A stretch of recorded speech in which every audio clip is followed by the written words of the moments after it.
Hey everybody, welcome to this week's Star Report. This is Jason here at New Dimensions Crystals and Reiki in downtown Brenham, Texas. And this is the Star Report for the week before Christmas, December the 18th, 2024 through December the 24th, 2024. And as usual, since this is the Star Report, we start with our closest star, which is the sun. And the sun, even though more cosmic rays are getting through because of our shifting poles and the allowance of more cosmic rays, ooh, that's a little smoky today, to come through, the sun is quiet. So you should be feeling less of the effects. This could have positive or negative effects on you. If you've been feeling overwhelmed by the intense energy, it is a welcome break.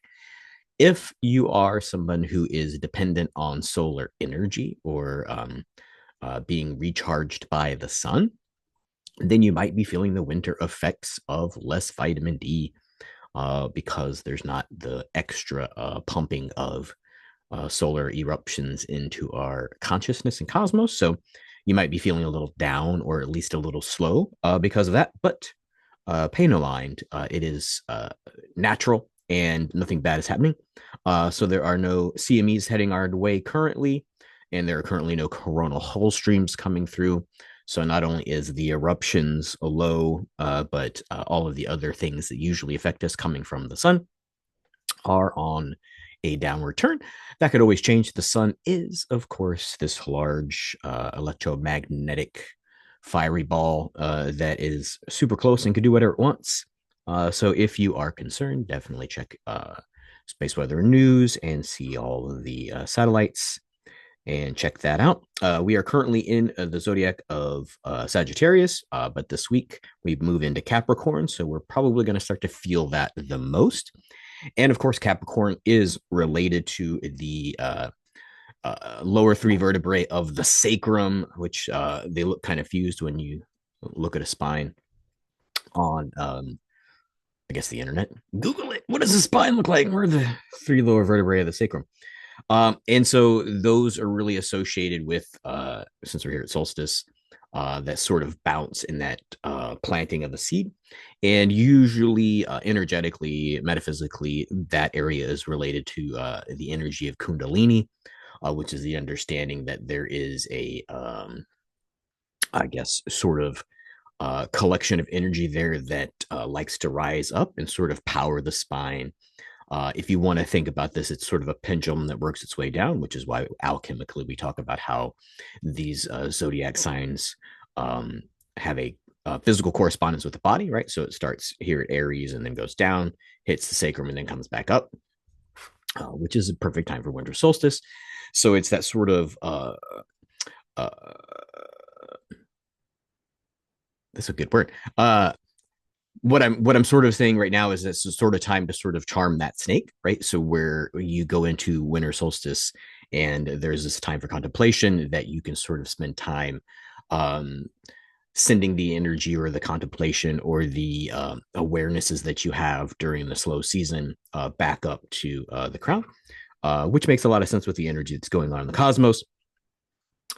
And so, yeah, that'll be the 21st, which is Saturday, when we're officially in that sign. But most of us that watch this report are uh, empathic enough to sort of feel where the energy is going, not where the energy is or where it came from or left to, whatever. You know what I mean?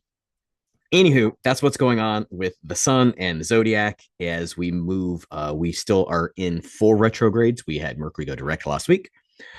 We still have the post shadow, so pay attention to things that didn't get resolved that you were trying to get resolved, or just that last little bit of, hey, where did this person come back into my life from?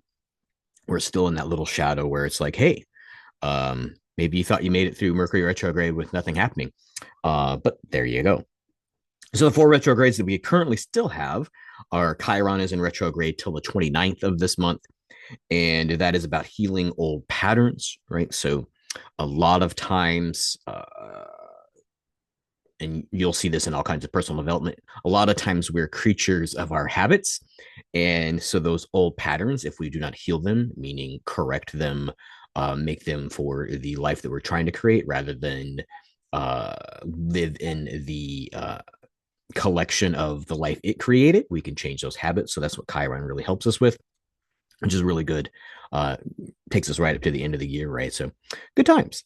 Uranus is currently in retrograde until January the 30th of next year.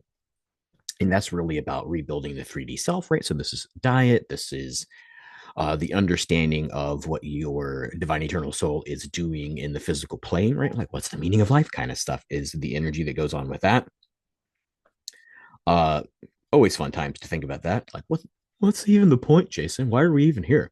Um, Age old question, right? So, uh, access to interdimensional life, past and present, other incarnations of the self is all like, well, what's the nature of that? And then, if there, am I out of focus? And there we go. And then if that's the case, then how do you fill the time of an eternal life? What are the questions? So Uranus sort of helps you hone all that. I don't say ontological dread, but like, hey, what's the meaning of life? It sort of helps you hone that into like, what's the meaning of this life, and how can I have all of that information and energy moved into this, so that what I'm creating, meaning the self, not Jason, or just Jason. What am I creating in this life to give it meaning? It was the energy of Uranus. That'll be here till the 30th of January. Jupiter is in retrograde till February the 4th. And of course, Jupiter is big old planet, and it's about self worth, who you are at your core, and then sort of that idea that you have core power to sort of create the reality or the avenue of life that you like. A lot of times in the Western world, in modern times, we call that entrepreneurship. I don't want to have a boss, right? And so sometimes that's about finding a niche, as they like to call in personal development. You got to find your niche and be totally individual and all that fun stuff, right? That sounds like a whole lot of effort, but it's really about, at its core, who are you? And if you had your druthers, that's a weird word. If you had your desires granted, what kind of life would you create? And Jupiter is giving you that energy, not only to do that, but to sort of have the possibility of doing that, right? So Jupiter helps you sort of get past the why nots, and helps you find that inner core of the entrepreneur of like, hey, I think this is it. I think that's it, right? And so the encouragement or the cautionary tale of this is, it doesn't necessarily work on the first time. Otherwise, if it was easy, maybe everybody would have done it, right? And so this is about persistence and having the power to do that, right? So Jupiter never really runs out of energy. It's this large planet. So that's the kind of energy of Jupiter in retrograde that we're working with until the 9th. I think that's what I read on. No, 4th of February next year. And then Mars is in retrograde. It just went retrograde. We talked about that in the last report, I believe. And so it is in retrograde until the 23rd, February 23rd of next year. And this is really about sort of working with that same energy of Jupiter. Your intentions are creating a reality, and the nature of you're living in your own reality, even when you're living with other people. And so pay attention to that. It's really about having a soul based career, right? Or living according to what your soul's getting at. Um, and that just sort of means that you are, with this Kundalini sacrum stuff with moving into Capricorn, it's really about your using that own inner core energy to sort of broadcast outward rather than being confined by frameworks that are outside the self. It's kind of the energy of Mars retrograde. And that's really about, sounds kind of like nefarious, but it's really about imprinting your reality into what you're experiencing rather than just experiencing everybody else's reality broadcast at you, right? So this is about sovereignty in being yourself. Leads into today, Wednesday, December the 18th. Today, as I mess with my headphones, earphones, earbuds, whatever these things are, you could be experiencing high instances of tinnitus, and that's the ringing in your ears or the tones in your ears. You want to think about, or you could think about Sometimes left is the past, right is the future.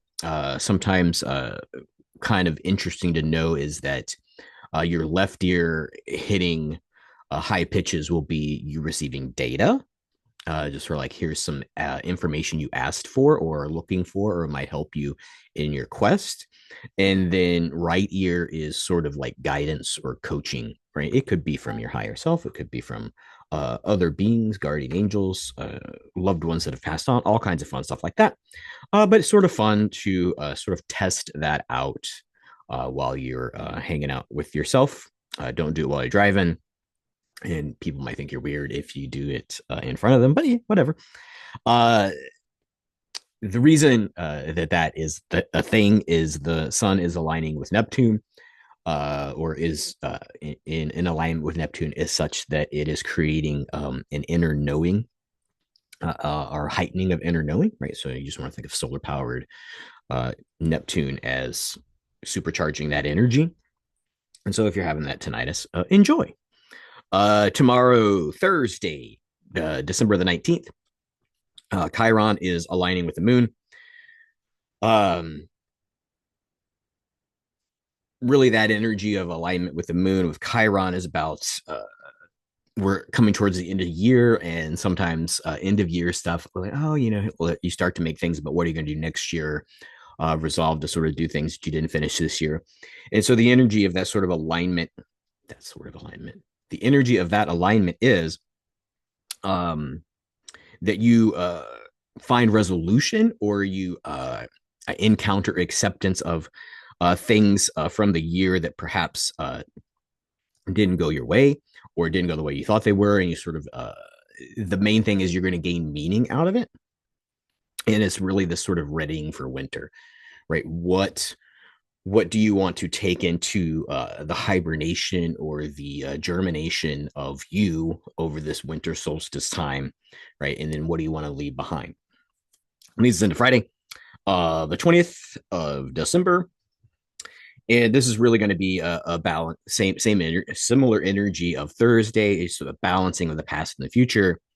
Um, what are you going, what are you going to plant? What's going to be the fertilizer of your mind? What's going to be the fertilizer of your soul as you sort of go into this winter solstice happening on Saturday? And um, hmm, I don't even know what I wrote there. That's interesting. Oh, yeah. So the energy, I was like, what did I even write there? The universe, it's what would you like to have the universe support you with, right? So sort of take the intentions of what you would like to have happen, and sort of allow the universe to sort of help you carry that with you. Um, Maybe the universe is the flower bed which you're planting yourself in, right? So sort of allow that sort of growth to happen, this balance. Um, on Friday. And of course, Saturday is the solstice, the 21st of December.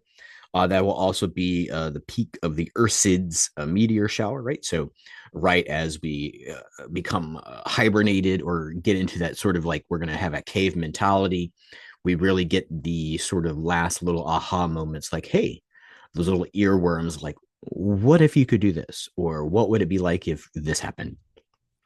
And so that sounds pretty cool.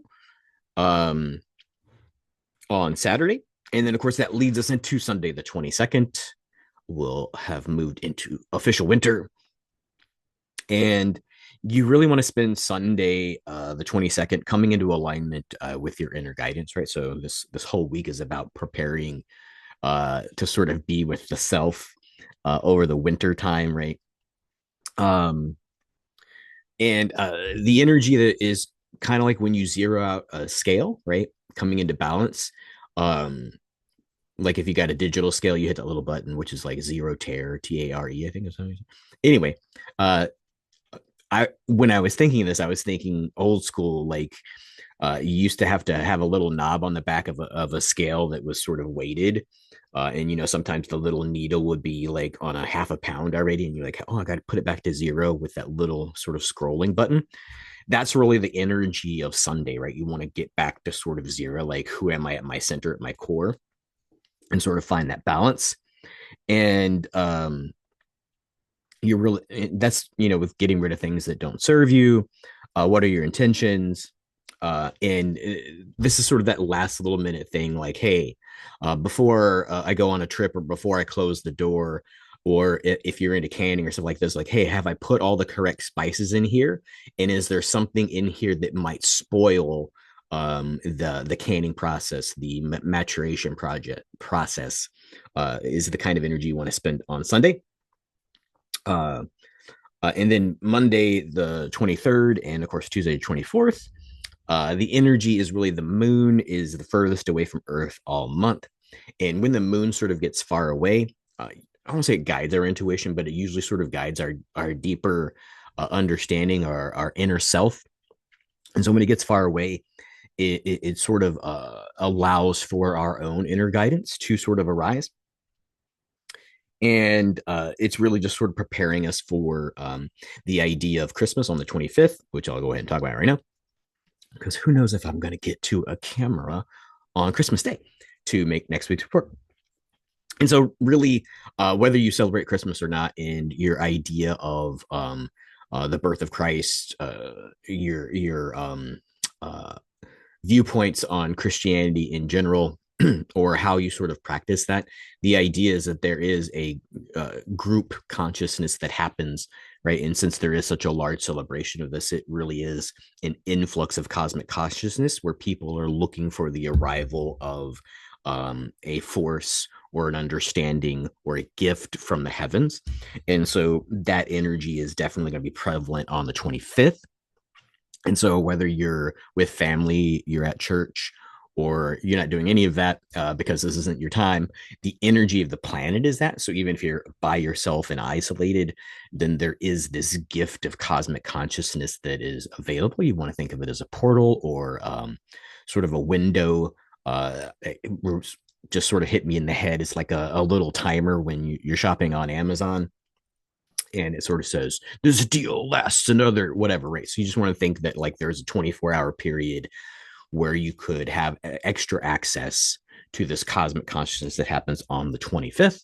And then of course we'll go into the 26th and other things that are happening, but we'll do that next week. Probably be a remote video from a cell phone, but yeah, we'll have a good time doing that. Wishing you all happy holidays, no matter how or if you are celebrating them. And definitely, I wish you an awakening caused by either your own understanding or the cosmic universal gift coming from the cosmos. Until next time, I don't say next week, so who knows? Until next time, everybody, I hope that you have many blessings while I